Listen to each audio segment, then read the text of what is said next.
ఎన్టీఆర్ జిల్లా విజయవాడలోని మధురానగర్ గులాబీ తోట శ్రీకృష్ణ మందిరంలో శ్రీకృష్ణాష్టమి వేడుకలు ఘనంగా జరిగాయి. ఈ వేడుకలకు రాష్ట్ర సమాచార శాఖ మంత్రి కొలుసు పార్థసారథి ముఖ్య అతిథిగా హాజరై శ్రీకృష్ణ భగవాన్కు పూజలు నిర్వహించారు. శ్రీకృష్ణుడి కృపా కటాక్షాలు రాష్ట్ర ప్రజలందరిపై ఉండాలని కోరుకున్నట్లు చెప్పారు. ముఖ్యమంత్రి చంద్రబాబు నాయుడు, ప్రధాని మోదీ, డిప్యూటీ సీఎం పవన్ కళ్యాణ్, మంత్రి లోకేష్ సారథ్యంలో ఆంధ్రప్రదేశ్ అన్ని రంగాల్లోనూ అభివృద్ధి సాధిస్తుందన్నారు.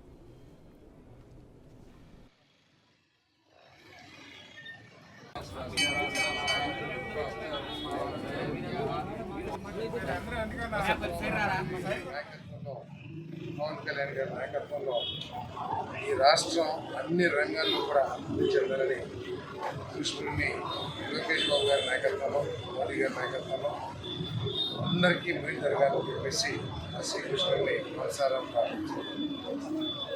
చాలా చోట్ల కృష్ణ భక్తులు గుడులు కట్టుకోవాలని చెప్పేసి